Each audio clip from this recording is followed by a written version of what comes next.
Hey guys, welcome back. Loudmouth Fisticuffs, episode 11, which is 11. That's Jeff's favorite part. Stop doing that. You're killing us, Josh. It's definitely my favorite part, my Spanish lesson of the day here. I am Joshua Fers once again, Mr. Live Worldwide, Mr. Jeff Houston, and our special guest. We got a special treat for you today. Our friend, Lights Out Chris Lytle. What's going on, Chris? Yo soy bien, estoy en la casa. Gracias. Just trying to throw my Spanish in there. Sorry. I know what you said your favorite part was, so I'm trying to throw some Spanish in there. I'm not good at it, but I'm trying. He kicked your ass. He kicked your ass, man. I'm gonna tell you, not even a candle. Not even a candle close. Yo quiero Taco Bell. That's all I know. Oh, God. No, in my time off, I've been trying to get my Duolingo thing going and learning some Spanish, So I'm trying to work on myself productively. So. Well, guys, we appreciate you guys tuning in to Loudmouth Fisticuffs once again. Wherever you're joining from, whether you're watching us on iTunes, YouTube, Facebook, wherever, we're streaming all over the place. Don't forget to check out combatinsiders.com. We're there as well. Josh, how the hell were we able to keep people so interested for 11 straight shows? I'm going to tell you, this isn't exactly a clusterfuck of an experience, but there's no structure to what we do. I mean, these are just two annoying guys, and for once, we've actually got someone cool on the show to actually balance us out the right way. So it's definitely not me. It's definitely you, Lights Out, man. It's definitely you, Chris. But can you believe that we've kept people's interest after 11 shows? It's crazy. It's almost like, what's that phrase? There's like a beautifulness in the chaos, right? Like I guess that's the way maybe I see it. It's kind of all over the place, but it's almost like a piece of art, right? I don't agree with that saying at all. In fact, I think what it's like, for me, it's like before you criticize someone, you should walk a mile in their shoes. That way, when you do criticize them, you'll be a mile away and you have their shoes. Oh. I like it. And Jeff, you always have the best shoes. You know what I mean? Every time we go to the fights, you got spikes on them. You got colors. Pow, it looks nice. Don't fill his head up anymore, Chris. Don't fill his head up anymore. It's not a question of filling his head. Do you know what he's doing? Unfortunately, even though that I take that as a massive compliment, anytime now I think of shoes, I think of Scott fucking Burt, man, trying to come after my title, trying to take my shit up. But then again, I can't have that. I can't, because the fact that you remember that one show that he came in with those Crocs with my face printed on them. I can't beat myself. I can't do it. Yeah. Like I said, though, it is noticed every show. We do want to see what kind of shoes you're wearing, just so you know. So there you go. I got more in plan when we finally get back. But Josh, what do we got?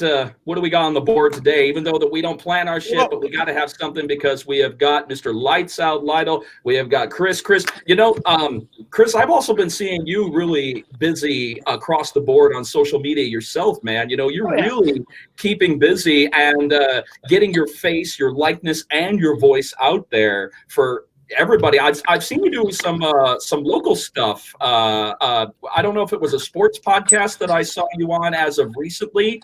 I think it was local with some woman. I'm not sure what her name is. Talk to us about that.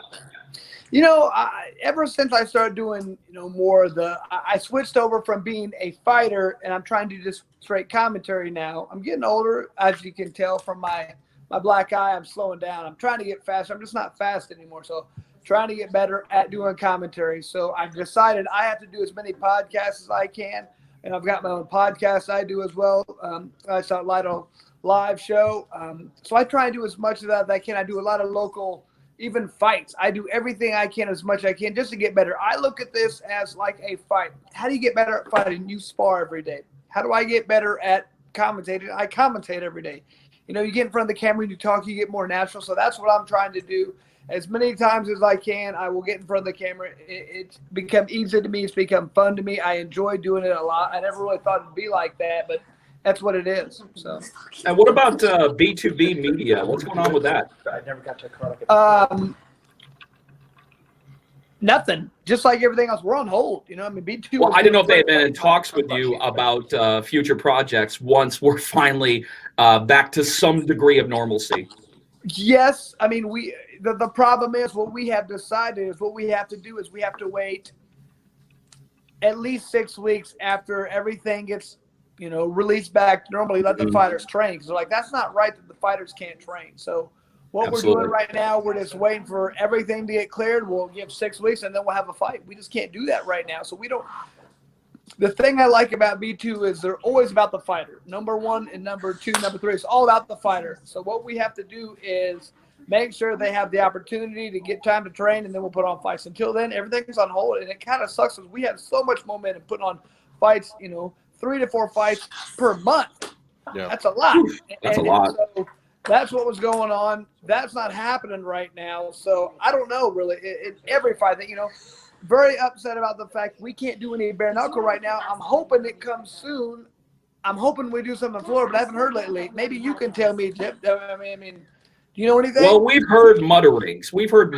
Have we heard anything concrete? No. I mean, Chris, we're the last ones to know shit. We're usually the last ones to know. But I've heard some mutterings around mid-May about a closed-door event in somewhere in Florida. That'd be so great. I can't wait. But I know. The problem is with those guys, it's like you hear stuff, but you don't really know until you know. And mutterings don't mean much to me right now. You know what I mean? So I can't wait. They mean more now, dude. They mean more now than they did before. Because true. mutterings now mean that there's, like I said, there's that degree of normalcy that may be returning that we're finally used to. So I think mutterings mean more now than they ever did before.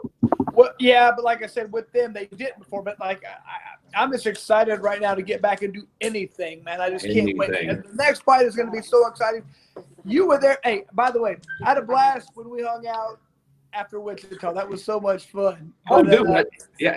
I'm gonna tell you. You know what the weird thing about that was, Chris, that I could definitely shed some light on. Karaoke. Besides that, think about the situation. Every single one of us were in a situation that we had never been in our lives, and we were all sharing it together. And it's the damnedest thing, even though that the fight was put on hold, even though that we had all done our part, we were ready to fucking rock and roll. Wichita was going to be fucking amazing upon amazing. I think it was going to be our best show to date. But it didn't go down that way, and Dave Rickles took us to that awesome underground prohibition-style bar. Nice. Man, that was unexpected. That was really I did not expect that. But the camaraderie that was there was unlike anything that I'd ever seen. There was a little disappointment, but nobody was really mad.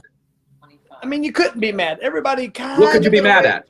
In the back of their head, I think everybody thought this was a possibility, especially when the NBA is like, we're done or whatever. Oh, yeah. What? And then you kind of go, oh, this is real. And then you go, are we going to have this? And you kind of thought, we're going to try. And then when they saw we all wanted to have it so bad and the state said no, then it was like, what are you going to do? No, you couldn't be mad at anybody besides the state. So it is what it is. Or the situation itself. And there's no point in getting that. So what did we do? We did the next best thing. We got drunk and had a good time. Agreed. That's all you can do with that situation. That is the best answer.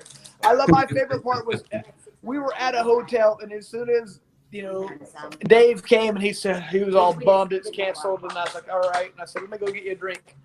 Went and bought him a Corona. I felt it was fitting to give him a Corona because he got stopped by the Corona. He laughed and drank it, so it's like it was cool. He had a good attitude. He had a good attitude, but people just don't understand. I mean, the fighters were all pissed off. Everybody was pissed off that we lost out, but nobody lost out more than Dave. Correct. I mean, he's put his, heart, body, soul, everything. And livelihood. And livelihood. And then when it didn't happen, I mean, he handled it in stride. I was pretty impressed with it. What are you going to do, though? I mean, you just got to bust your ass and keep working and wait till this thing goes where it should. And hopefully soon that happens. I'm hoping that everybody kind of understands that I personally don't think that this whole distance thing is when I'm looking at other countries, Sweden hasn't stopped anything, Norway stopped everything, and they're pretty comparable. So I'm thinking maybe the best thing to do is just eventually tell people who have problems, who are older, who have health problems, you guys need to take care of yourselves a little bit. We have to make accommodations for them, but I mean, we have to live our lives. I think it's going to be difficult just to stop the economy ever again. I don't think we should do that personally. No. What do you think, Josh? No, I was just going to say I would. I want to dig into that. So hold that thought, Chris, because I want to dig into where you're going with that. But just out of curiosity, man, because our fans have heard us talk about it for the last month. But personally, how do you think how have things changed for you ever since all this stuff started? I mean, you were talking about you're still training, but I mean, in terms of just your everyday, day-to-day life, man, like what's different for you?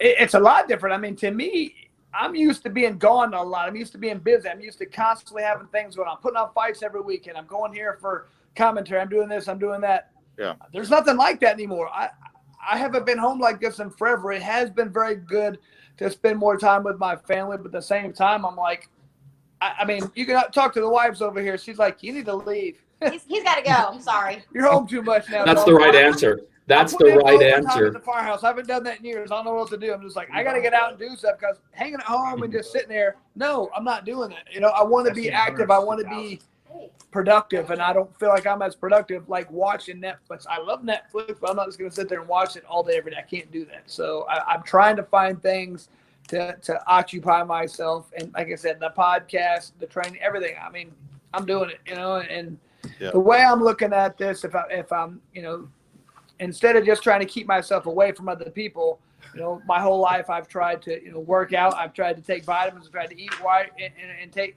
I think those are better things to do to boost your immune system as opposed to just trying to stay away from people. I was just watching a doctor today who was saying that probably the worst thing you can do is just keep yourself isolated because whatever immune system you have is going to get destroyed if you. Well, you're coddling it. You're coddling your immune system is what you're doing when you distance yourself. That's the worst thing that you could do for it. You need to give it a chance to defend itself. Either boost it or give it a chance to defend itself.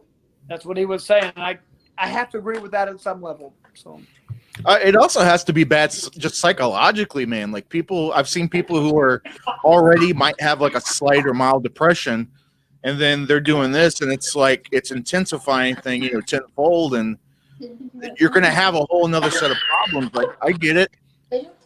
Everybody wants everybody to be healthy, but kind of like what you were touching at. There's got to be some type of line if we just keep staying away from everybody and keeping everything closed. I get it, safety first, but there's got to be a line drawn somewhere. Well, and that's another thing I've seen. It's like at some point you might lose more people to depression and suicide as opposed to the virus.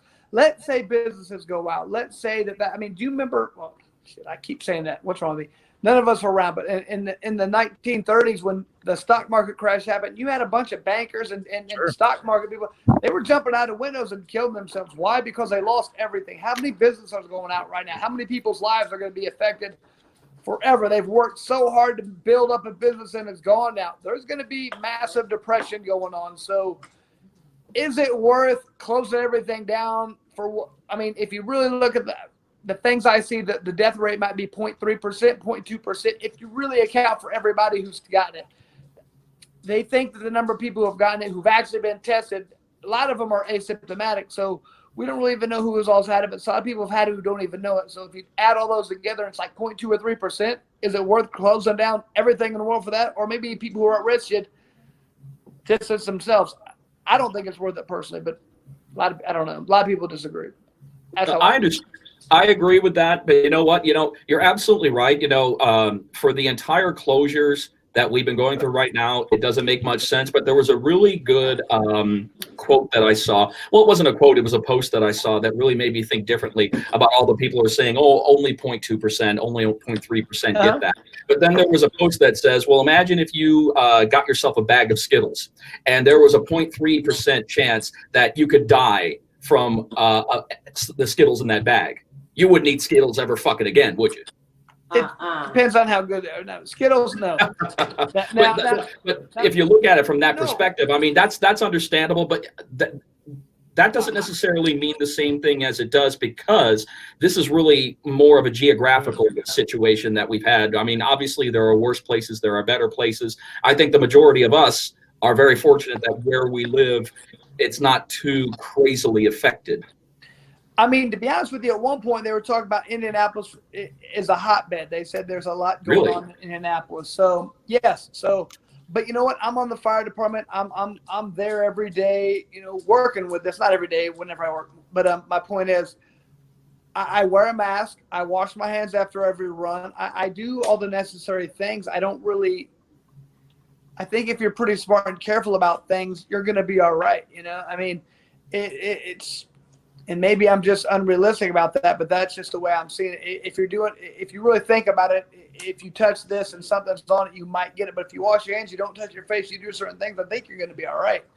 Especially if you have a pretty good immune system already. So that's just what I'm. And honestly, the lucky ones are going to be the ones with good genes.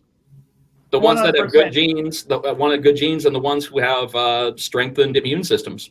Yeah, exactly. So if you have like a diabetic problem and you have other immunity deficient things, respiratory illnesses and such. Yeah, you because you're at the forefront. You're at the forefront.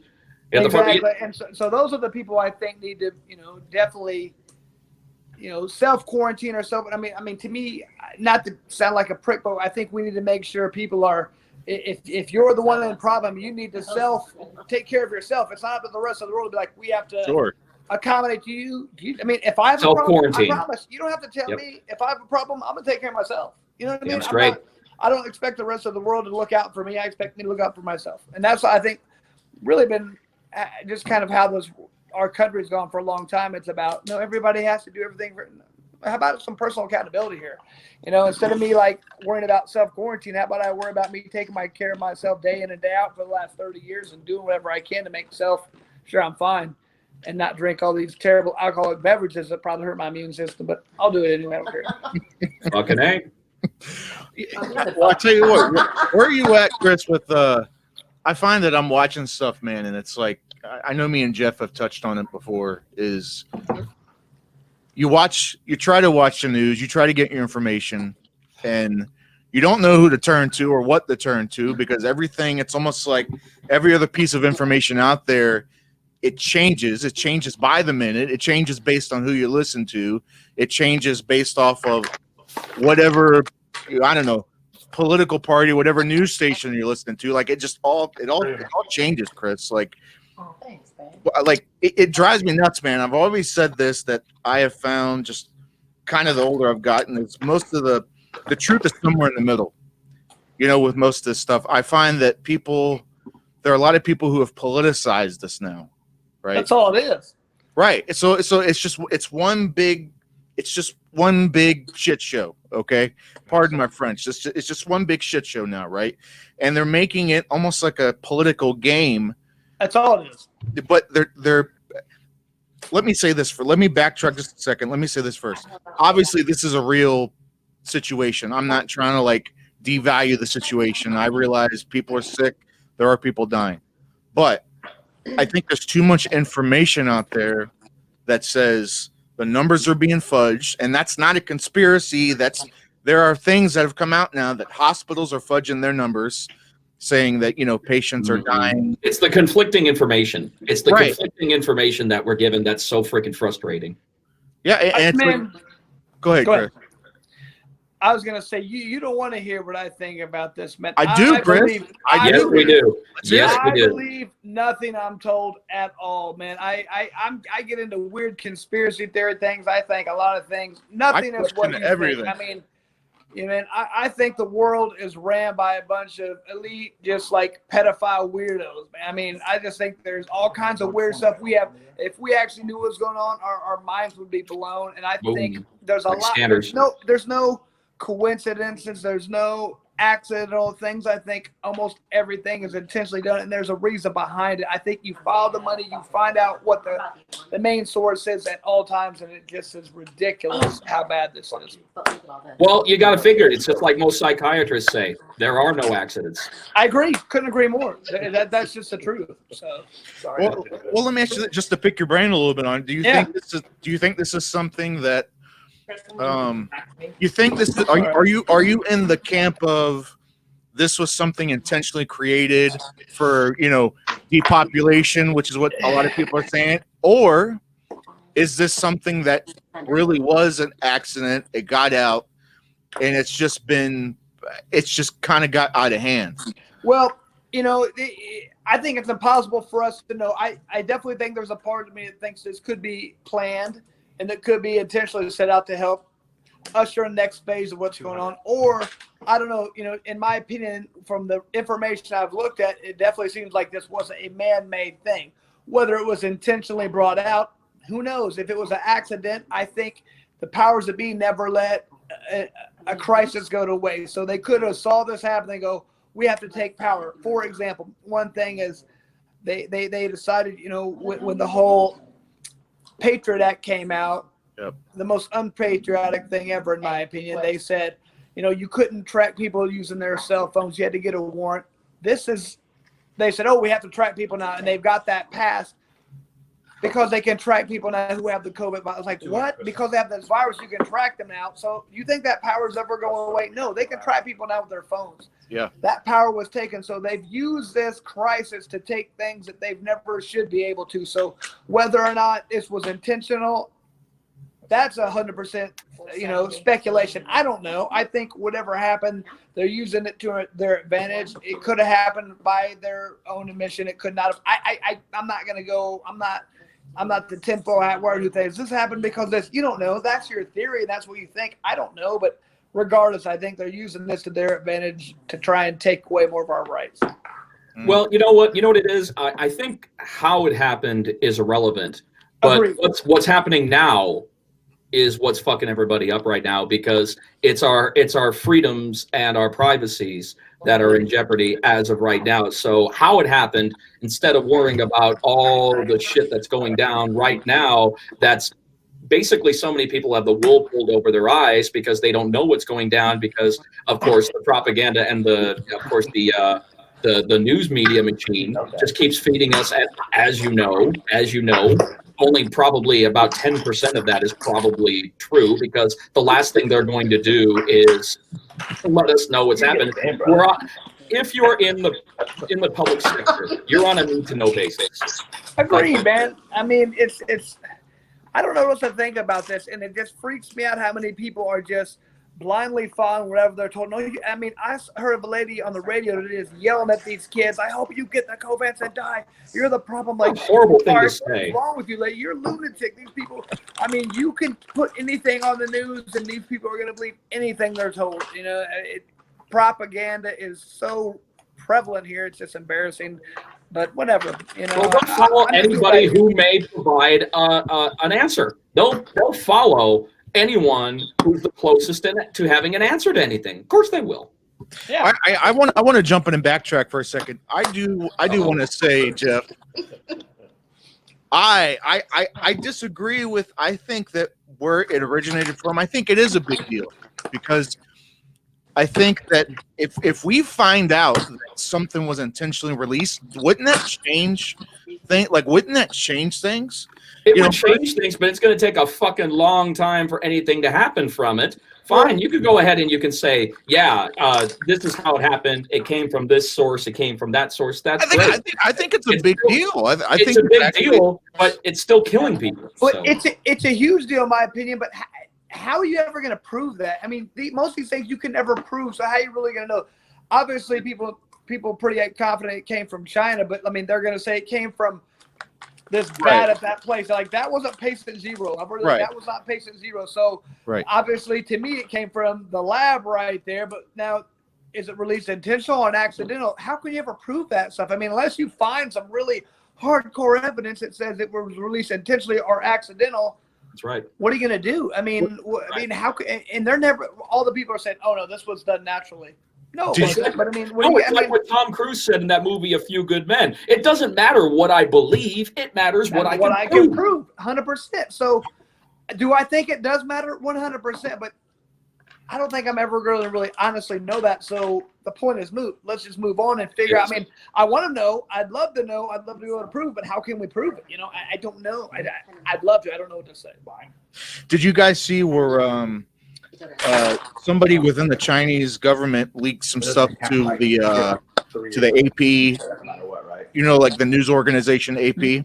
Mm-hmm. Somebody from the Chinese media leaked some memos that were then leaked to WHO, saying that, remember how, Trump was saying that they knew about this virus, they knew how deadly it was, they knew how spreadable it was, and they were lying about stuff and withholding stuff. Well, they found memos saying specifically this stuff dated back from, I think, like the 12th of February or something, saying whatever you do, say that this stuff is not spreadable, say that this virus is mild, it's not this deadly thing that everybody's making it out to be, on purpose to try to, I don't know. I wouldn't put it past them.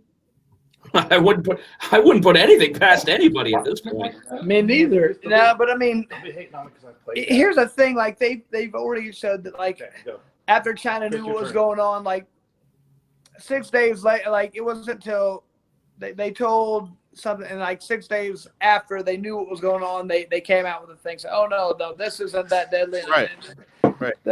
Like no, and then people are kind of lied. I'm like, are you kidding me? Everybody lies. Tell me a country that's not going to lie about that. Everybody's going to lie about that. Everybody's going to try and do whatever they can to make themselves sound better and figure this shit out. So I like it when people complain about that country lied. Everybody. I mean, everybody. I don't trust anything any people say ever. And if you do, you're an idiot, man. No, I don't believe the news. Mm-hmm. You have to find out, in my opinion, and that's what sucks. You have to figure out what makes the most sense to you and run with that. That's the only thing you can do, because I don't.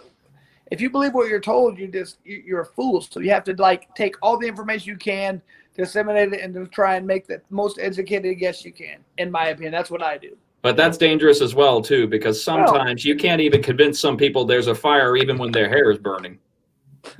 Denial can be a powerful thing, and unfortunately, we're in a situation right now to where there's just so much, not only crosstalk, but everybody's based on opinion, because there's so little facts about that we have as of right now. So when you have an entire world that's almost based on opinion rather than concrete facts, which we don't have, that's when it gets super dangerous. And they live in echo chambers, man, like especially these political arenas, right?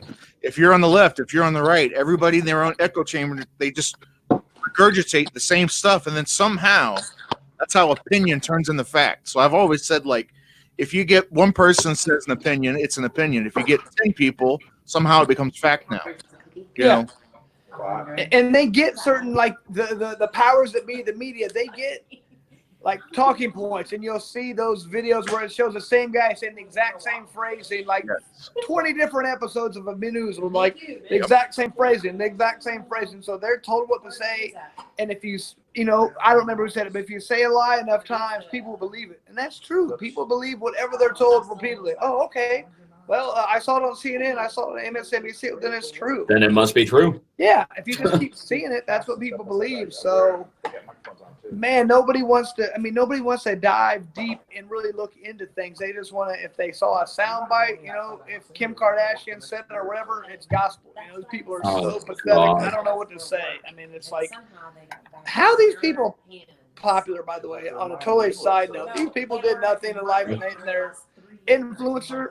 I mean, these influencers are blowing my mind and pissing me off. I don't want to talk about it. Because you're wondering, okay, you're supposed to be quote unquote sounding almost like the voice of God on some of these situations. I'm like, where do you get off? Where do you get off? What makes you the voice of reason? Just popular opinion. If the masses think that's what it is, it's what it is, and that's so weird to me. It's like this person's got no real, I don't want to say education's around, but no real word experience. I mean, they've lived in a bubble their whole life, and they're telling me what to do, and people listen. I mean, but people listen to them. That's the thing that gets you. Got so many of these young kids, like millennials, are like, oh, I can't fathom it. Doesn't make any sense to me. Hurts my head. Yeah. I agree, man.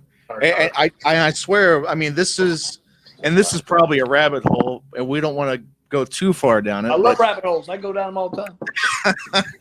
But like the one thing, the one thing that I keep coming back to, right? And again, I'm kind of like you, Chris, in the sense of I never accept the first thing I see. I'm always somebody that, like you said, I take a whole bunch of information and I kind of sort it out. And like I said, I find that things are always usually somewhere in the middle. It's not usually, if you get all your news from, say, a real conservative area, it's still going to be biased. You get everything from the left, it's going to be biased. Yeah. And I kind of usually somewhere in the middle is where I kind of find that truth. And like you said, whatever feels right, it kind of makes sense in your brain. anything not bipartisan is going to be biased, and even bipartisan will have its sense of bias. Trust me. I mean, don't get me wrong. Sometimes they'll kind of get it right, but I find it 90% of the time it's not. Every once in a while they'll get lucky and they accidentally maybe get it right, but accidentally? Are you kidding? Yeah, please, I think man. Never underestimate the power of stupid people in large groups. That's what I'm saying.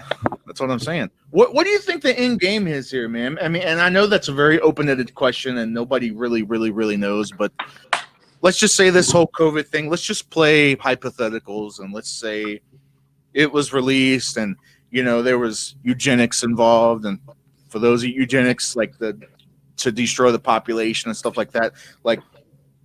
You find out that all these top tier elite individuals, richest people in the world kind of thing, top 1% is all involved in this. What do you think happens if something like that ever became like public information, became public knowledge? And what if somebody, maybe spilled the beans somehow? I don't think that'll happen, but we're going to get a whistleblower eventually. There's going to be eventually. I do believe that we're going to get a whistleblower overall. Will it be what we want to hear? No. They'll basically think, will it be something that we need to hear? Possibly. What do you think on that, Chris? You know what? I mean, I can't believe this with my conspiracy side comes out. Man, I think that stuff comes out sometimes, and those people are usually killed or are not taken serious. You know what I mean? So I think that you hear all kinds of times where people start. There's tons of them, that does come out, and people are saying this happened. Look at all the people with the Epsteins and all the pedophile stuff that came out, and who've been claiming this for years and years. There's tons of people who talk about Epstein Island and the people involved, the Clintons, Alan was going to come out and burn some people, man, some big time players. He was going to come out and burn, and then they fucking hung him, man. But I talked to certain people like, oh, he killed himself. Nobody did that. I'm like, you don't think the fact that the guards fell asleep and the fact that all the cameras were broken is kind of weird? Well, right. Cameras break all the time. Like, okay, I can't even talk to you anymore. If you don't believe, what are the odds? He has all this dirt on all these high-rolling people, and the cameras were broke and the guards fell asleep. I'm like, I guess it's possible, but I don't believe it. You know what I mean? So. Right in the span of a 12-hour period. He was about to testify. Right before he was about to testify, right? Exactly. I'm like, you can say whatever. I'm just not a big believer in that stuff, so whatever. So take a look at Hillary Clinton. You take one look at her face, and the first thing that comes to mind, this bitch has killed people. Pure evil is what I think of. She's can't stand her. This bitch has killed people. I want her to get hit by a bus, but somehow she's like Teflon. Nothing. She's the Carol Baskins of politics. Like, she killed somebody. If it wasn't her husband, she killed somebody. She's a bag of dirt. And we all know. I mean, come on. If you have a surplus of tigers available to you and you think, oh, no, she didn't kill her husband. I'm like, come on. They're walking garbage disposals. Of course that happened. He's about to leave her. He has all the money. She's got nothing. All of a sudden, I got all the money. It's like, well, that was kind of convenient. He disappears. Yes. Never to be seen. Like, if he disappeared and took all his money, okay. But I doubt that. No. Nope. So, fed to tigers, and she walked away with everything, with the most. And if there is anybody in the world who doesn't have a fucking poker face when talking about that, Jesus Christ, man, she got guilt written all over her damn face. On a different case, what a good timing for that stupid ass show to come out. The same time as this they might have done it. They might have been in charge of the coronavirus because they knew everybody would watch. There's a real conspiracy. Who would have watched this? When people have to go to work, everybody I know because of that. When life is exactly the way it's supposed to be, people are at work, the world is turning. Would anybody would have spent that much time on the fucking Tiger King? Fuck exactly. No. Everybody like, fuck I watch this stupid. No, I'm not watching them. But everybody I know has watched it because of that. Everybody's got nothing to do besides sit at home and watch it. Exactly. Exactly. And it's retarded, but it's fun. I mean, I'm going to tell you, man. You can't look away. You can't. You can't. But I got to tell you, Josh, I want to kind of take a sidetrack before you, if I can. Chris, I wanted to talk to you about something. I was really interested on your perspective seeing as how that, you've spent so much of your time in your career in the UFC, you definitely know Dana White much better than we do. Yeah. What's your take on his aggressive stance on pushing the UFC through these times, even though that for the first time he's actually having to answer to the higher ups, which he normally doesn't have to do as long as everything's continuing on. But him, trying to make the April 18th show happen, now moving into May 9th, and even talking about the UFC Island moving forward, even once the COVID, thing is passed. How are you feeling about his tenacity moving the product forward? Man, I love it. I mean, it makes me, the sad thing is it's going to be embarrassing. I wrote him a letter the other day, just telling him that, man, I'm proud of him, and it makes me proud to be part of the UFC when I was, because it was kind of us against world mentality. And it was like, we're not like most people, we're different. And, that's what I expect from him. I don't care. Can you ever think of a time when it's more important to show some fights, where it's more important to entertain the masses? Can you ever think of a time when it would have been more important for him to actually step away from what everybody else expects him to do? It's like, I don't care. I'm doing what I think is best for my fans, and my fans want this right now, and I'm doing this for them. I don't care. So I found out, what was it, the people like for ESPN or whatever it called him, is like, Dana, don't do this. And he's like, yeah, I'm doing it. That's pretty cool, and then so after that, he had the people from Disney call him, and so somebody said, and that's as high as it goes. Yeah, so they're like, Chris, that's like if the chief of the fire department calls you and says don't do it, and you go piss off, and then all of a sudden the mayor of the city calls you and like, oh, okay. That was the equivalent. I was like, that's a good analogy. So yeah, I mean, like the head of Disney is like, we own, you can't do it. So I mean, he's doing what he can, and he's like, when are we needed more than right now? And to me, for the life of me, I can't understand why you wouldn't do it. How does that you test 20 fighters and they're fine? I mean, I don't understand why you wouldn't do it. It's like, why would you not be playing golf right now and showing that on TV? What, you're by yourself? What, you're caddying? It's like there's another reason why, because none of this shit they're doing makes any sense to me. So that's why I'm always thinking there's some other agenda here, because this shit don't make sense in my opinion. There it is. What do you think about the card? What do you think about the card? Oh my God, dude! I mean, it's like they took all the best cards from the last 2 months and put them together. Yeah. Look at the prelim. Donald Cerrone versus Pettis is on the prelim. A prelim fight. That's the main event. That's what I mean. It's like, are you kidding me? So that's nasty. That's a nasty fight. I mean, and that's a prelim. So I mean, then you got title fights. You got girl. I mean, it's a great card. I'm going to be shocked if. I want to see the pay-per-view numbers. It's got to be great, because usually people might say, let's go to Mike's house and watch it. Let's go to the bars and watch it. The bars aren't going to be open. They might not be able to go to Mike's house still, just because of the fact that, there's people are actually starting to be like, I'm done with this. The people where I'm seeing, in Indianapolis at least, it seems like people were real good for a while. I wasn't real busy at the fire department. People were social distancing, but like now people are out and about doing whatever. Everybody's like, piss on this, I'm done. I'm not waiting. So it is what it is. They're easing off it, and I understand that. I am, of course, a Texan, and as of right now in the media, Texas is really big because we're one of the major states that is starting to ease off the stay-at-home ordinance. In fact, it lifts as of May the 1st. And I don't know what you guys have got going on in your respective states, but what I was told is that there are certain businesses that are going to reopen up to 25% occupancy, 25% capacity. And if everything goes well up until May 18th, from what I'm told, it'll then increase to 50% occupancy.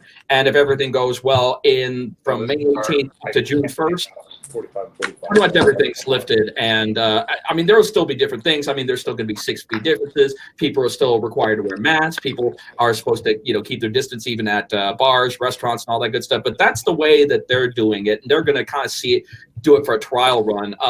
Is there anything like that right now, Chris, being utilized in Indiana? Well, we haven't really went that far. Right now, what they're just saying, tentatively, they're talking about May 1st opening things up. They haven't really said what. And they said they might bring it out in tiers. So something tentative like that. They haven't really said 25%, 50%, but that's kind of the thought is what they're going to do. Probably open up restaurants, but it's not going to be full capacity. And I'm fine as long as they start moving stuff in the right direction. I'm cool. You know, what I mean, that's my thought. You have to start bringing stuff back, and I don't care if you don't bring everything back 100%, but we have to start right now. But take precautions. Exactly. That's what we have to do from the beginning. That's all we need to do. I think. I don't understand the whole shut everything down. That is not the right way to go. I would never recommend that. But Taiwan didn't do it. There are certain countries that never shut down. Switzerland didn't do it. Or nope. I mean, Sweden didn't do it. I apologize. Nope.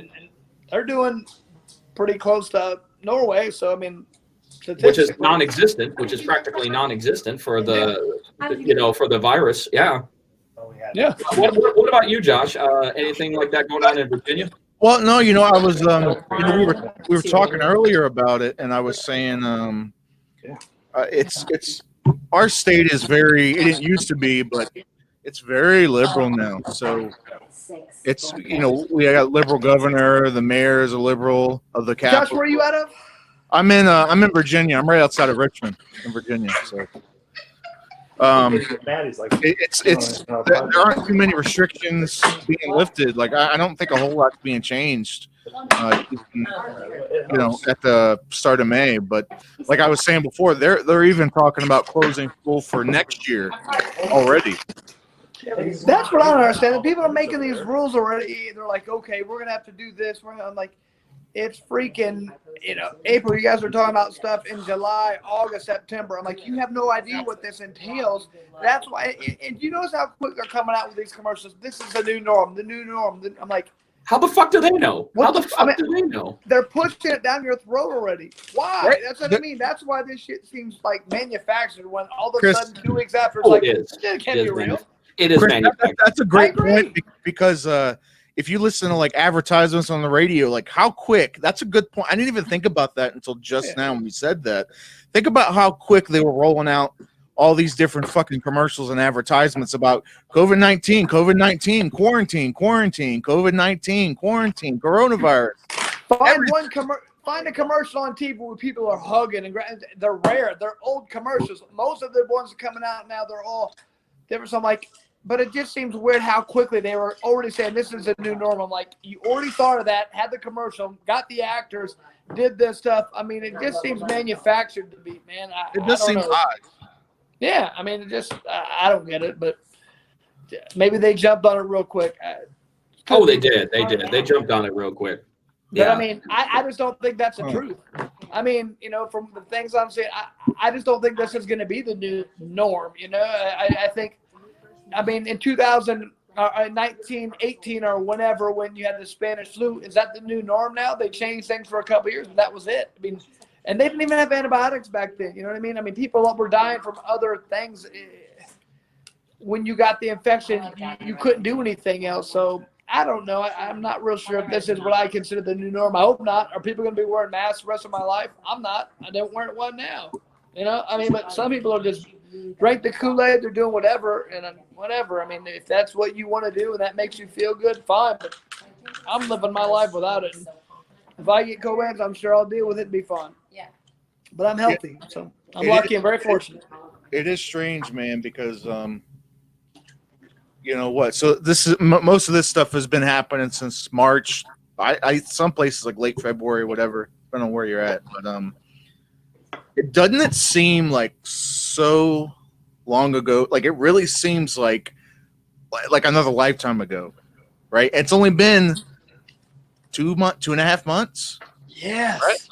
But it's not even that. But like, and you're because of how big of an impact it's had globally, not just locally, not just here in the States, but globally, right? Like. It really feels like it's almost like the fucking Twilight Zone. Like it feels like we're in an episode and somehow we all got transported into this episode of the Twilight Zone here we are, like Quantum Leap or something, and we're here and it's like we're in it feels so weird to me, man. Like it feels permanent to me now. I mean, I hope not, but it really feels like I can't see how things are going to go back to how they were. I can't see it. Oh no, they never will. Things are changed. There's going to be a new era, even though that I do agree with Chris about the manufacturing of that era. But it is, it's going to be a new era, and things are going to be looked at completely different. But there is no going back. Yeah, I mean, but I don't know, man. That still just bothers me to no end. I just don't think that's the way it should be. Yeah, I can't wrap my brain around. Like I said, I can see if this were a permanent situation, yeah, but I mean, I just don't think it is. But maybe I'm delusional. Maybe I'm just hoping for the best, and I don't know. I mean, I hope it's not permanent. I hope this is, by the end of the summer, we're back to fucking doing what we were doing before. I mean, I hope so.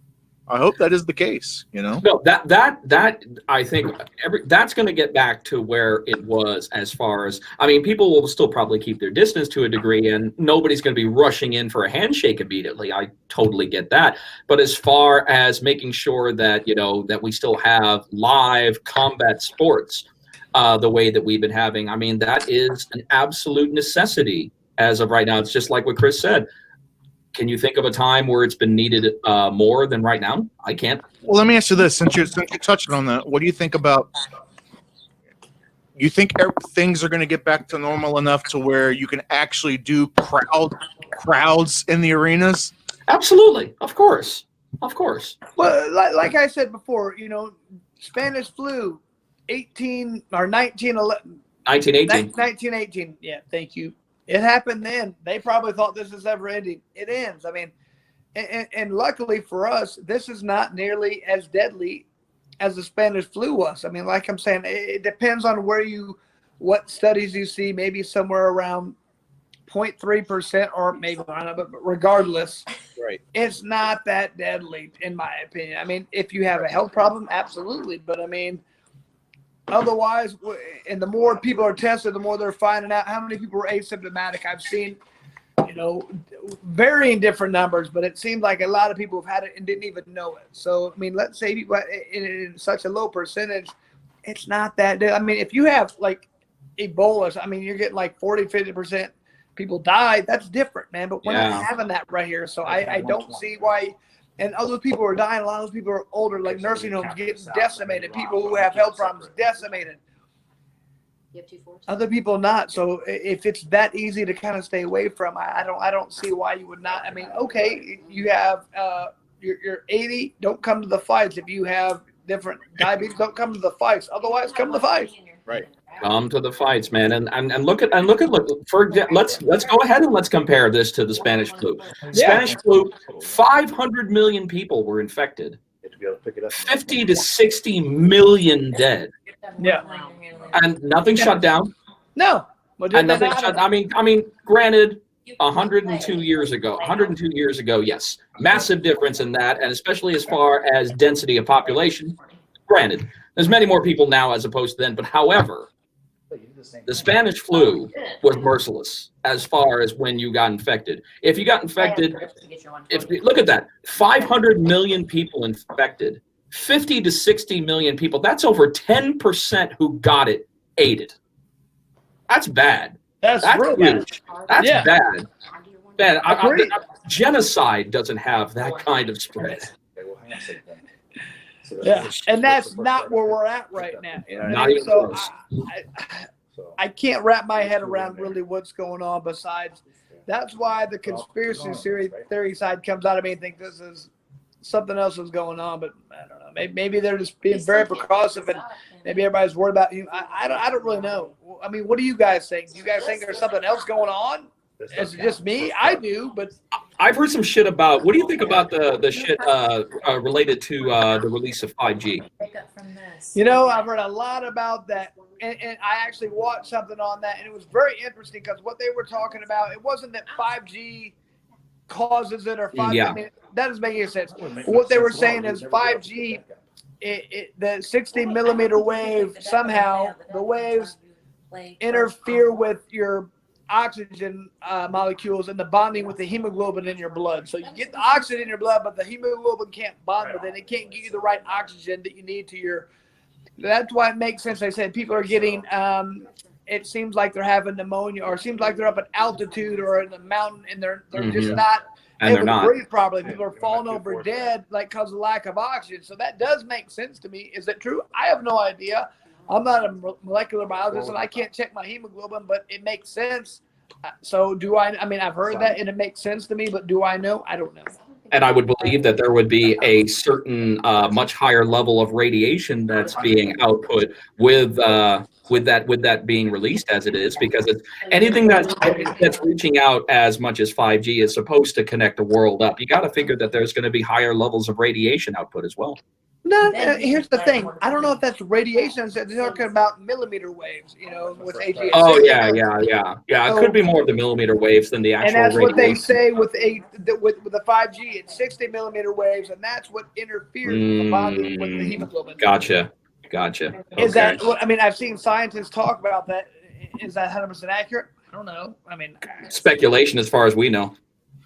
Yeah, exactly. So, I mean, I need to go back and get my science bachelor's degree or something. I got my daughter. She's a chemical engineer major at Purdue, so I'm going to wait till she gets done with that, and then we'll talk. There you go. Good idea. She's my smart one. Yeah. You know what, man? Because I haven't looked too much into 5G. I mean, I've dabbled looking into it, but my issue too is it's like whatever. It's just like anything else. Whatever scientists or whatever experts come out and let's say, and they say, yeah, 5G does cause this. It does cause that. You got to realize who you're messing with. You're messing with these huge carriers. You're messing with Sprint, Verizon, T-Mobile. You're talking a lot of money. So as soon as you might have one or two or three or just a handful of scientists come out and say, yeah, 5G is bad, but think about how much money Sprint's dishing out. Verizon billions upon billions of dollars are at stake. Sure. Of course. To say, hey, let's pay Harvard to say, let's give Harvard a $100 million grant. Just come out and say there's nothing wrong with 5G. Here you go. If you have one or two or three or five people come out and say that, not enough. But if you have thousands of scientists come out and say that, that's a different story. So that's what we have to look into. They have thousands of scientists saying that, and if so, then they need to really look into it. But if you got 1, 2, 5, 10, absolutely not. But when you get thousands of people saying that, then absolutely, you need to look into it. The alcohol industry has lobbyists. The tobacco industry has lobbyists. Who's to say that the cell network, the 5G network, who's to say that these companies don't have their lobbyists as well? Of course they do. Of course they do.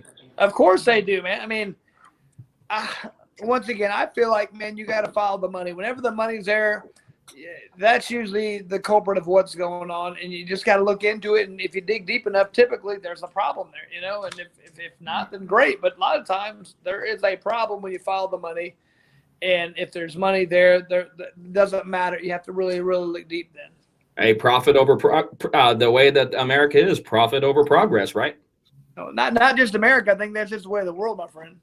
I don't know, man. You go to Norway, you go to some of these places in Europe, and sometimes it's a little bit more geared towards the overall good and investing in infrastructure. I've been to some places where I've seen infrastructure well invested in as opposed to other countries in different areas. I'd say that's true, but I say those are the outliers. Those are the exceptions, not the norms, in my opinion. I mean, it seems like a lot of, like even a lot of those countries in Africa, it seems like they have that mentality, but they've unfortunately tend to sold out. Like, they've sold out to the corporate bigwigs, and bad shit happens to them because of like obviously nobody gives a crap about the people there. They just pilfer and take whatever they can, and the people be damned. But I mean, I think unfortunately that's typically just the way of the world. Not in all situations. You can't find any blanket statement that's going to cover everything, but I think in general that's what you're going to find. There it is, man. Friggin' lights out, Lytle, man, in full effect tonight. Philosophical, me. So I love it, man. yeah. Oh, okay. So what else? So we've talked about the next UFC card briefly. We just talked a little bit about, the main ones. We didn't even talk about the main card. We basically talked about Donald the Cowboy and whatnot. What do you think about the rest of the card? I think it's a beautiful card. Dude. It's like what you said. What you said was very true. It's like a card that put together over the last couple of months, even in the past year, all together for the greater good of the UFC fans. I love that. I love it. What like main event? What do you think about the main event? I think if I'm going to put my 2 cents into it, it's not a box office fight. It's not a box. No, it's not a box office fight. However, for it's a great fight. That's what I'm saying. It's for the educated MMA fans who have followed Gaethje. Fighters fight. Who have followed Ferguson. It's a fighter's fight. And a lot of the fighters are really excited about seeing that come into place. But it's not the box office fight. The box office fight would obviously be Ferguson and Khabib, because everybody is still wanting to see the Khabib train derail somehow, and is Ferguson the one to do so? So that's why I think it's more of the box office, because people will pay now to see Khabib either kick ass or have his ass kicked. Now, one of my buddies says the fight gods will not let that fight ever happen. So he's picking Gaethje to beat Ferguson because he says that's going to derail it. And he says if you look at the matchup, not a good really matchup for Ferguson, because who really beats Gaethje? Guys, big punchers, knock him out, because Gaethje's going to come in and throw leg kicks. Counter punchers. You know, counter punchers, hard-hitting counter punchers, not just guys. Tony's not a counter puncher. He's not known to be a counter puncher. And so if they come head to head, Gaethje's going to eat 10 punches and deliver 10 leg kicks. You know what I mean? So, and that tends to break people down over the time. So, not really stylistically, he's like his management should tell him never in a chance did he take this fight. But I bet Tony Ferguson's like, I can beat anybody in the world. I don't care what management says. I'm taking the fight. That's what I think. So, well, look at him. I mean, how many times do you see Tony, covered in blood?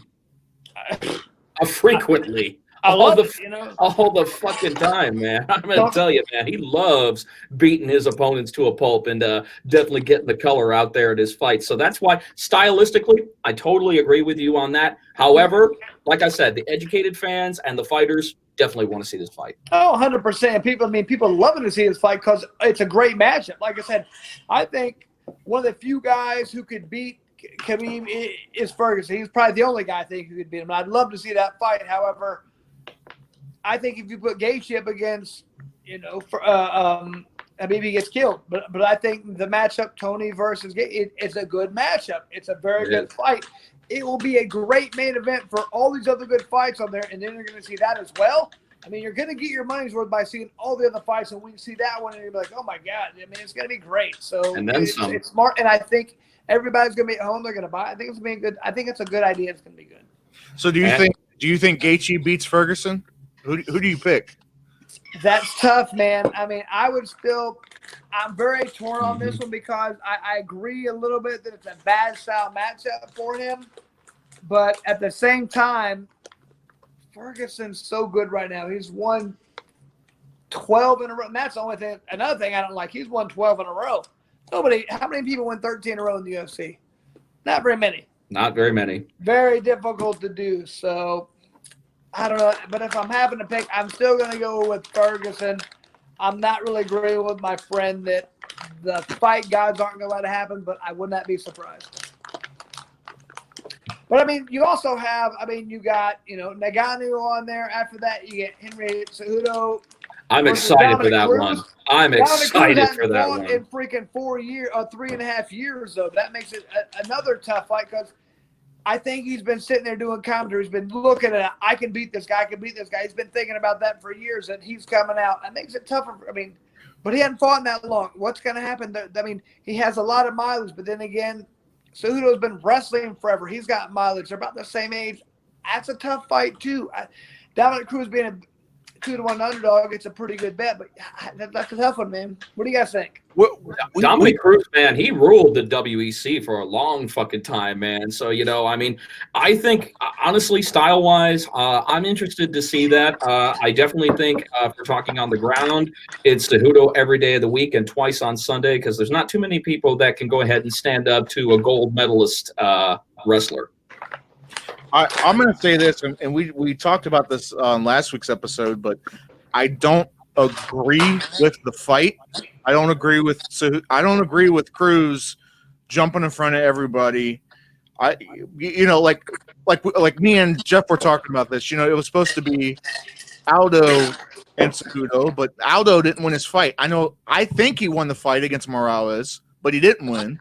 That should have been Morales that got the title shot in the first place, right? And like again, I think I agree that I think Aldo won, but in the record books he didn't, and it is what it is. He didn't win the fight. It went to Morales. It should have been Morales and Cejudo.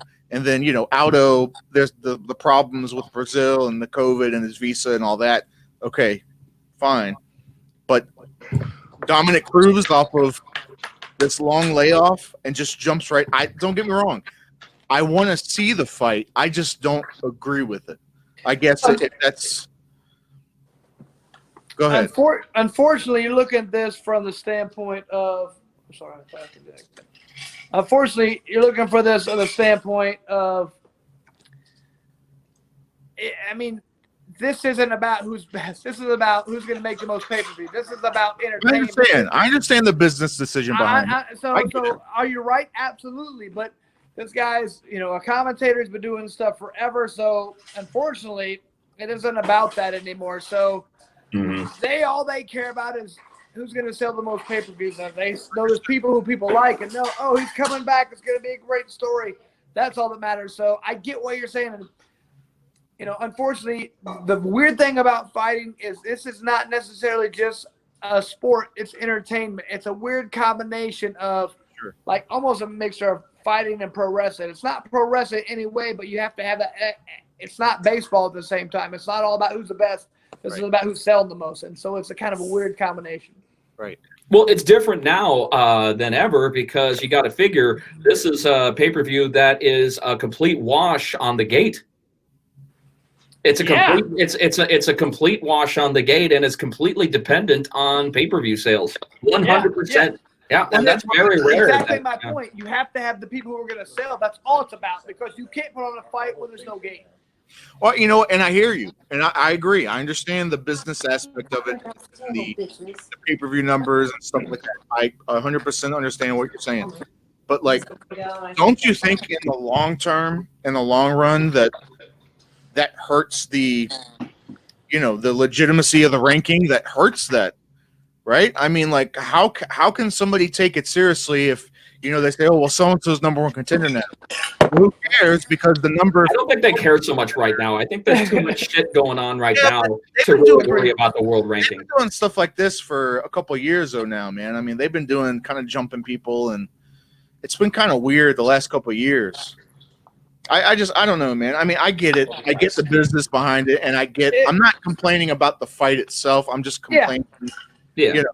Well, I mean, unfortunately, I think, in my opinion, you know, the business aspect has taken it, superseded the sports side for a long time, and especially, you know, this organization did buy the UFC for $4.2 billion or whatever. They want to make some money back at some point. You know what I mean? So, unfortunately, money is a big part of sports, and this is sports. This is entertainment. I mean, people got it is a sport at the same time. This is entertainment, and does it hurt that? Possibly, yes, you're right. But I mean, at the same time, I don't think they care, and I don't think it's hurting it enough to make a difference. Yeah. I mean, it really isn't because they're still making money hand over fist, it sounds like. So what do they care? As long as they're selling, what do they care? In the long term, maybe they'll look back at this as all that's a black period in the sport, but it got to where it is. So I don't know. I mean, do I think that's right? Not necessarily, but I understand why if somebody puts on fights, I get why they would do it. Right. Yeah. So. Yeah, I don't know, man. I get it. I get it. Jeff, what are you looking forward to when it comes to bare knuckle, man? What do we got on that coming down the pipeline? What are you looking to see? Right now, everything, anything. I mean, I just can't wait. I mean, I hate the fact that we were really driving hard and growing exponentially every show that we're doing. We're really silencing a lot of the naysayers that were out against us. and saying that this, had no legs to stand the test of time. And as of right now, we're saying, yes, it does. And you know how it is, Chris, it's all about having the right athletes with the mixture of the right people involved with the promotion. As long as you have that balance overall, you have yourself a successful product. And as long as they're making the right decisions, there's going to be wrong decisions made, and there already have been wrong decisions that have been made with BKFC. But in the grand scheme of things, I think we've done fantastic. Is this going to hurt us in the long run? I think it's only a temporary wound. It's a temporary wound on the sport. When it comes back, people are going to be so fucking happy to see us back because they're going to know the purest form of combat sports is back and it's live. Okay, tell me the one fight that's not set up yet that you're looking forward to. I already got mine. I already know that's not set up yet. Yeah, so you can just look for it. You can see coming down. Like, I know what I want to see.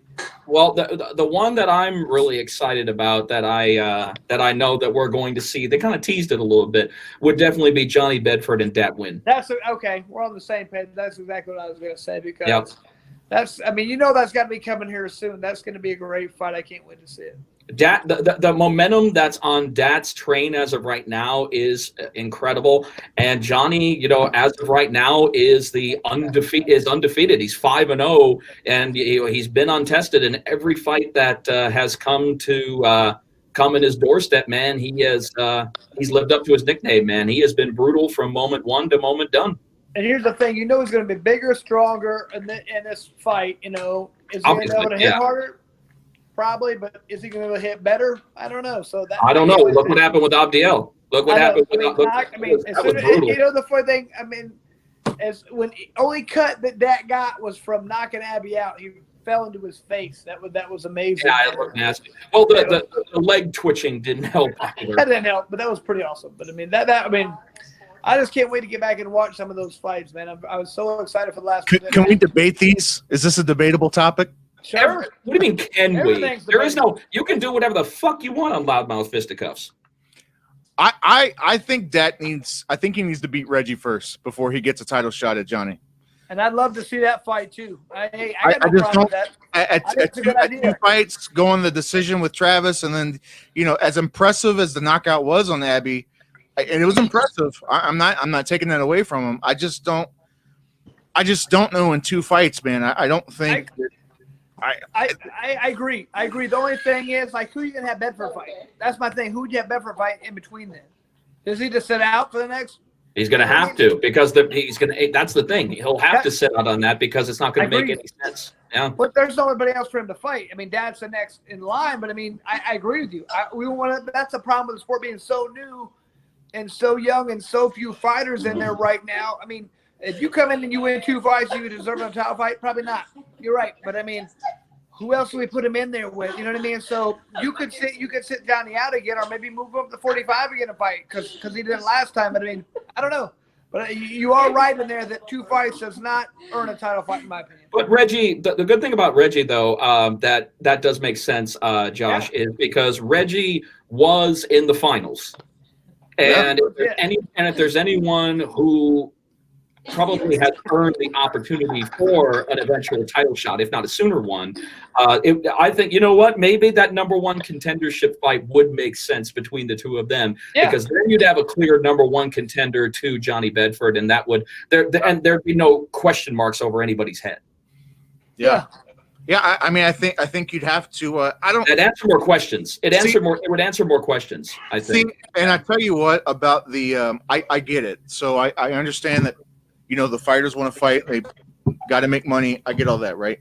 Mm-hmm. So, Johnny Bedford moving up to 45 to fight, and you got, everybody's talking about moving around the different weight classes, and I don't know. Don't you think it's a bit soon for that? Don't you think it's a bit soon for that? I think people need to establish weight classes. Johnny needs to establish his throne at 135. Let him establish that throne. Right now he's the king right now at 135. Let him hold it. Him moving around weight classes and not just him, other people too.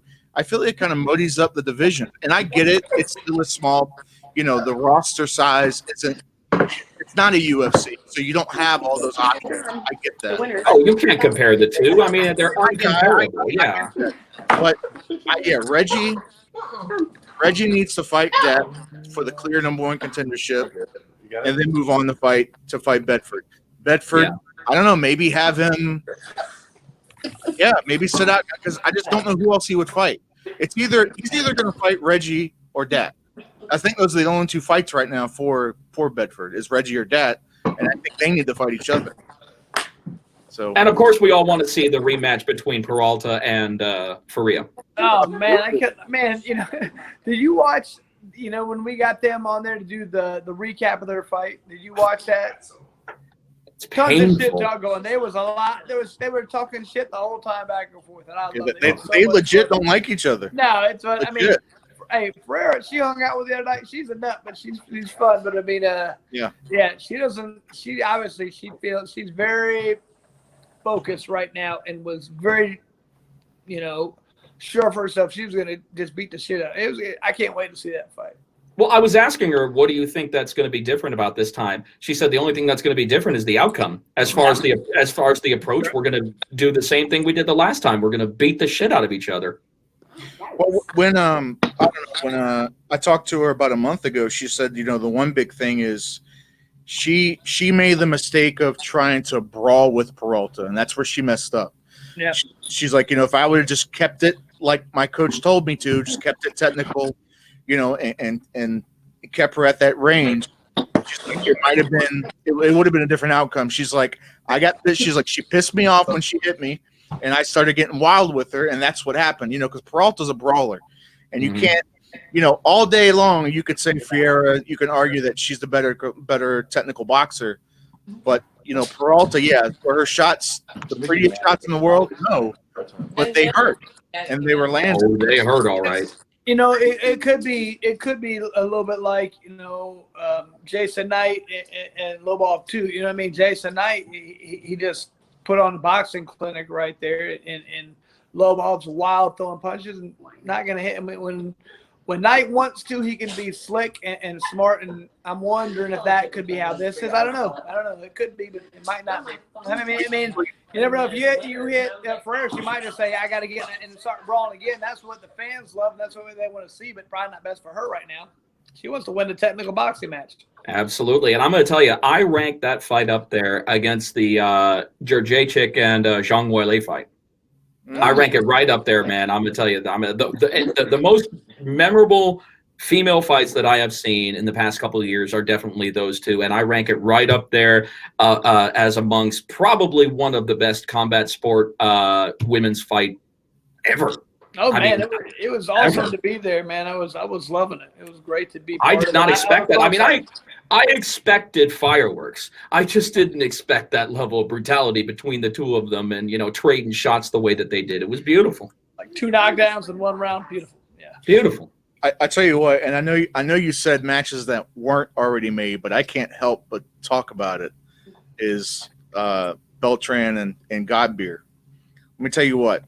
You want to talk about lineage. You want to talk about, the two powerhouses, two big boys, the hair. I was talking to Godbeer about this. I mean, I'm being 100% honest about this. This isn't for the show or anything. My hair stood up, when I heard about this announcement. What hair? My arms, man.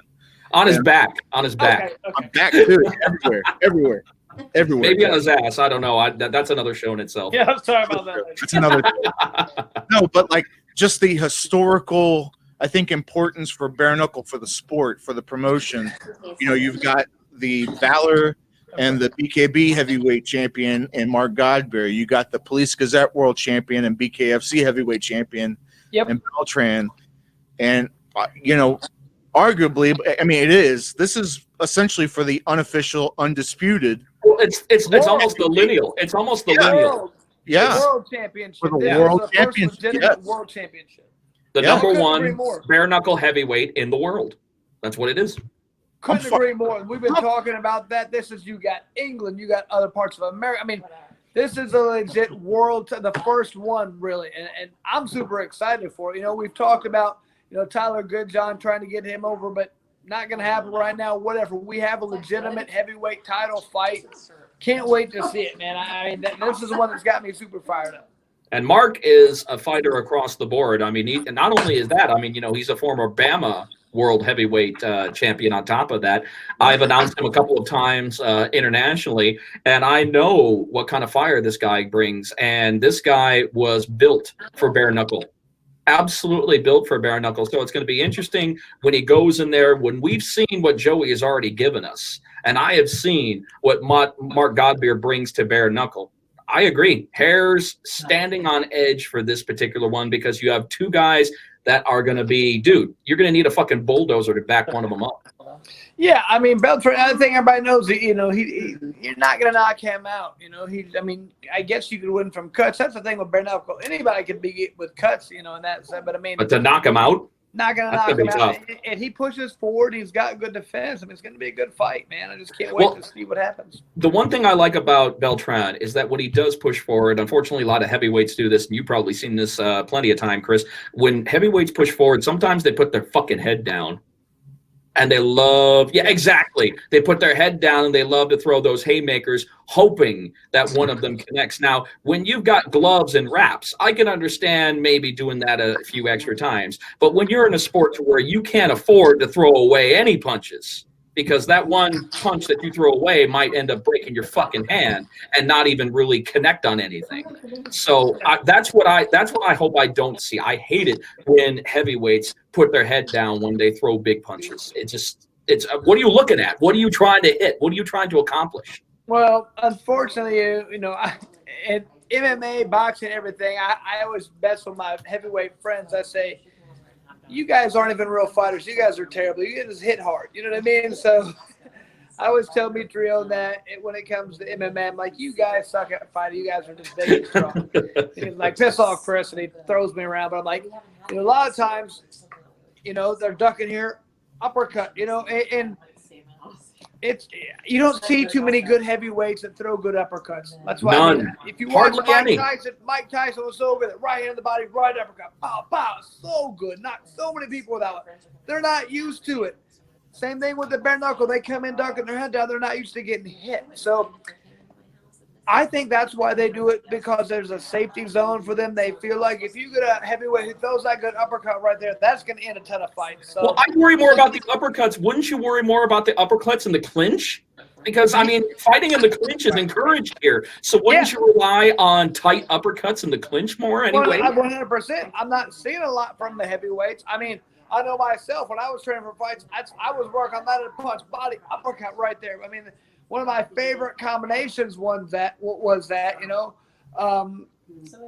it is a little bit more difficult to hit at certain times, but I mean, I think the heavyweight should be working on that a lot, especially when somebody's coming in trying to tighten you up. One uppercut from a heavyweight's knocking you out, or at least putting your head straight up when you get hit with the left hook. Exactly. They're so big and so strong.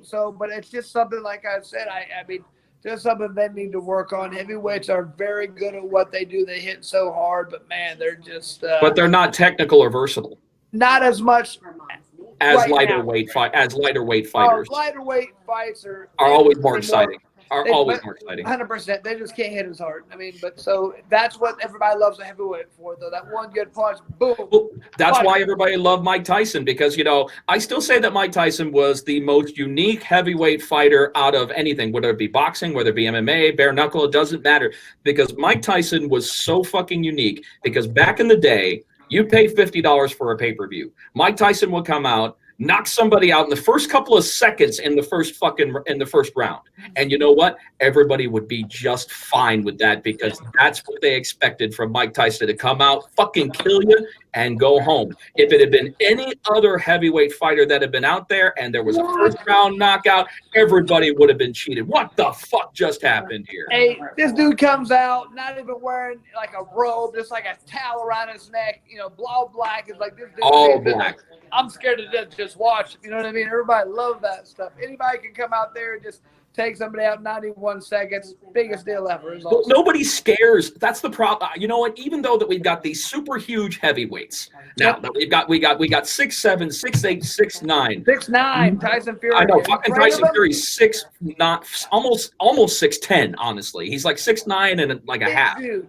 Yeah. Big dude, but Gypsy. nobody scared Nobody's scared the audience. Hey, Like you can't Mike go Tyson out there. did. You can't go out there and sing a ballad to your wife afterwards and be intimidating. It's not the way it works. Fuck. It's not the way it works. But before we move off the heavyweights, let me get your thoughts too. And I know because you're going to commentate the match, Is it? so I won't ask you who you think's going to win. But in your opinion, Thank you. what? Yeah, I won't ask that. But maybe you can answer this. What do you think Godbeer has to do to win, and what do you think Beltran has to do to win? Beltran has to do what Beltran does, pressure. He's got to make this a dirty, nasty, ugly fight. He doesn't want to stand and trade punches. He wants to get inside. He wants to push Godbeer around. He wants to make it a dirty, nasty, ugly fight and wear him down and win after he tires the other guy out. So obviously, Godbeer's got to do that. He's got to move a little bit more than normal. He's got to move, hit. Beltran's going to be there to get hit, so he's got to move and hit and just not let him push him around. Beltran's going to try and push him in the ropes and just land a lot of little punches and wear him down over time to where he gets tired. He can land more shots. Godbeer's got to move and hit while Beltran is trying to push him around. He's going to try and push him. He's got to move out of the way and land counter punches all the time. That's what I would tell him if I'm the cornerman. I'm saying, hey, you know what Beltran's going to do? He's going to try and push forward, land those little uppercuts, land those little punches, move out of the way, and then land bigger shots. But don't let him push you backwards, because that's what Beltran's going to try to do the whole time. We know that. Everybody should know that. Not only that, man, you know, you got to figure with Mark Godbeer, you know what kind of hands that this man is coming into there. I mean, if you can knock out Mighty Mo of all fucking people, and I have been around Mo for years, and I know what kind of punching power that man has, and I understand this guy. I mean, he's a Samoan, dude. Samoans are hard to fucking knock out. They're almost damn near impossible because they got this fucking Cro-Magnon style huge ass head, and they are hard to knock out. So if you can knock out Mighty Mo, you got some fucking hands. Well, I mean, like I said, that's the thing. If you got to come out, you hit him, and then you move. That opens up to wide open shots. If you move on a guy, if you hit him and then you move and then you got a clean shot. That's what he has to do. He can't stand in front, because when you're getting pushed back and you're backing away, it's hard to hit hard back. Yeah, you can't generate momentum as well. You're not gonna knock Joey out backing up. You're not gonna knock him out. So you have to come, but you can't come forward because he's gonna meet you. So you have to use angles. You have to move more than you used to. Get out of the way and land that big punch. That's what he has to do. Agreed. All right, let me move on to this, Chris. If you could take from any, whether it be boxing or MMA or whatever, if you could take two guys who are in other sports right now and bring them to bare knuckle and fight, who would it be? 13. Oh, it's a good one, man. In my opinion, the guy who I've always wanted to see come to bare knuckle, I'd like to see Connor come. Because to me. He reminds me of like the Brad Pitt character from Snatch, Yeah. So I think this Gypsy. could kind of complete his trio or whatever of sports. He's done boxing, done MMA, and I think this is where he could come and just be like, this is it for him. This would like make him complete as far as one of the greatest fighters. Well, he'd be like a triple crown. He'd be like a triple crown fighter. Yeah. Exactly. Yeah. And this is honestly where he belongs. I think this is, like I say, watch those movies. That's his character. That's after him, and that's. Where do you think he got it from? Exactly. Exactly. So to me, this makes nothing but sense for where he should be fighting, and obviously the guy he should be fighting would be me. So it would be me. Yeah, sell it, man. Because Sell there's it. no way he'd hurt me, and I would break the brakes off him. So it'd be fun. I'd like to see Khabib fight. I am so excited about the possibility eventually of Russian talent coming in. I want to see some Russian hard hitters come in and take it over, because you got to figure there's so many fucking good sambo fighters that are in the UFC as of right now, and I would really like to see some of those. And the sambo fighters are really getting a taste for striking as they inject themselves into the world of MMA. So with that being said, I'd like to see how they fare up, because they're tougher. These Russian fighters, they're tougher than shoe leather. That's the problem. They're tougher than nails. So I mean, you're gonna have to either knock them out or just cut them open, because I don't know if their hands are going to make it, but they will be great at this because they'll put on great fights. Oh, they'll fight through it. No, they'll fight through it. And they if they break their hands, they'll fight through it like nothing, man. No expression, no nothing. Stop the fight. You got 18 cuts in your face. I got get 19. You know, they don't care. You know, they don't care. They don't care. They would be good. You're right, but man, that'll make some entertaining fights. You're right, but geez, I think so.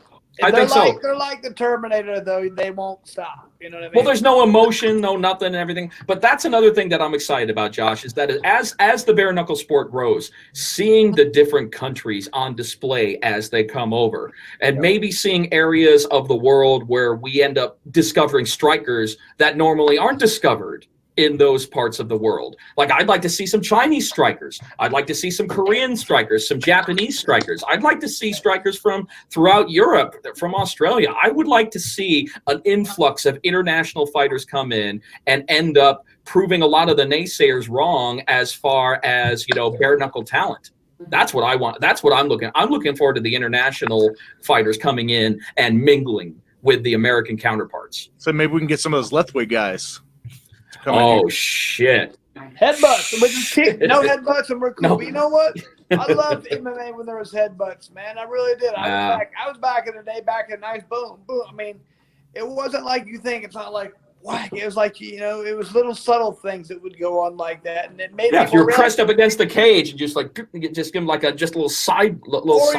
You're laying on the ground, boom. It made them like, okay, I can't sit here, and then they roll over, and then you get a choke or you do whatever. So it made people react a little bit different. It really didn't cut people open as bad as they think, so it wasn't that bad. It just made people move more. So nobody's doing like a 12-6 fucking headbutt. Exactly. Yeah. Whack. Yeah. I mean, that wasn't the case. That could kill you at the right. That could permanently fuck you up. Or something. You know what? That. I had a fight in Japan, one of my first ones, where the guy, like, he was a lot bigger than me. Like, I was on my guard. He peeled my head back and he headbutted me. And I remember I saw like a white flash. I'm like, what's going on? I looked over at the big screen. I was like, okay, I'm fine. Can't find him. But like later on, he had to have a CAT scan because he headbutted me with his forehead, whack, on the top of my head. So that was not a smart move. You don't headbutt somebody's head like on the that. top of the head. He headbutted me right there with his forehead. Like, that was stupid, you know. So good. He might have won the battle. I won the war. On that CAT scan, you definitely won the war on that. That's for damn sure. You never headbutt anybody on the top of their head. Exactly. It's like headbutting a rhino on his horn. Yeah, Chris, if all things were equal, if money was equal, if everything was equal across the board, and you could choose MMA or bare knuckle, like if BKFC was around, you know, back in your kind of your UFC days, like what you've done, if and everything else was the same, money was the same, everything was the same, would you choose MMA over bare knuckle or? You know, that's tough because I've spent so many hours training ground, you know. But, I mean, to be honest with you, my favorite part of fighting was just standing on my feet because I always felt like nobody is going to out-tough me. I'm going to not necessarily outstrike, but I'm going to push forward and I'm going to win every fight on my feet. I never felt like I lost a fight on my feet. So, and bare knuckle is the purest form of fighting, in my opinion. Kicks, takedowns, all that stuff. So, man, I mean, I was just so mad that they didn't come out with that 5 years before they did because I would have been all about it, you know. My last wrist surgery, I've had to take time off. I've never really been able to get back to where I want. But, I mean, if you're a real fighter, I think you love bare knuckle, man. The people who want to do this are pure real fighters. If you get these guys like, oh, no, that's too dangerous. Like, you do fighting because you're not really a fighter, are you? No, I mean, I had to do it once. You know, and I ended up having 3 fights. But, I mean, I love it, you know, and anybody who's actually done it, I think, really enjoys it. And think, man, this is like your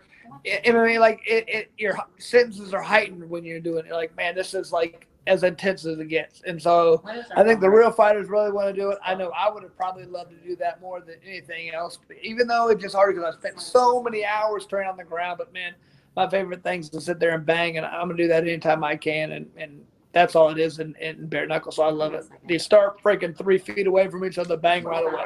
There's no walk across the ring, tap goes like boom, boom, and just go after it, man. So bare knuckle is my favorite thing to watch right now, and I just can't wait for the next one to be on. God, Josh, if that isn't a testimonial, I don't know what is. I'll tell you what, brother. Woo! I appreciate your honesty, man. I appreciate your thoughts, brother. I was psyched when I heard that you were coming on and get to talk to you for a little bit. We were fucking pumped, and we really appreciate your time, man. Hey, I love it, dude. It's been fun talking with you guys. Hey, do me a favor. Tell people about your show, your podcast that you're doing. Tell people. Yeah. Let us know about what's going on your podcast and any other social media that you want to plug. This is your time. This is your forum, man. Let us know. Sure, I just did the Chris Lights Out Lytle Live podcast. Do it on the WNN webisodes. And so if you've ever watched it there, they have all kinds of different shows on there. They got music shows, they got just different shows on WNN webisodes, and that's where they had me on. And we talk a lot about sports, and I used to talk about all kinds of other things, but now it's mainly just about sports because you get too political, people get weird and start disliking you. So I used to do a thing about conspiracy theories because I like that stuff. But that lets people know how much of a nut you are. So I quit doing that too. So just about that. So anybody want to watch it, man, I love it. So or follow me on Facebook or Instagram, whatever. I don't even really do that stuff that much, but I just put it out there. Chris Lights Out Lytle. Thank you guys for having me on. It's been a lot of fun. Anything you ever wanted to have me come back on, I'd love to talk to you guys. It's good. Oh, it's a definite. You're gonna be a fixture of Loudmouth Fisticuffs. That's for damn sure. Love it, baby. Love it.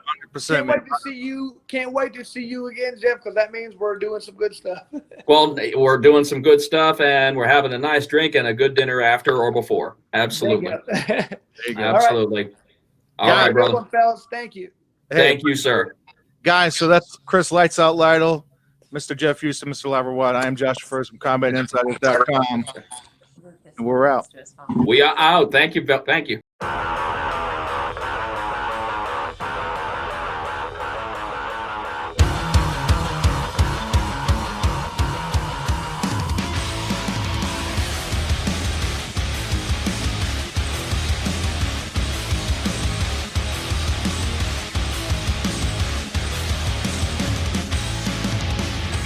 Melting slowly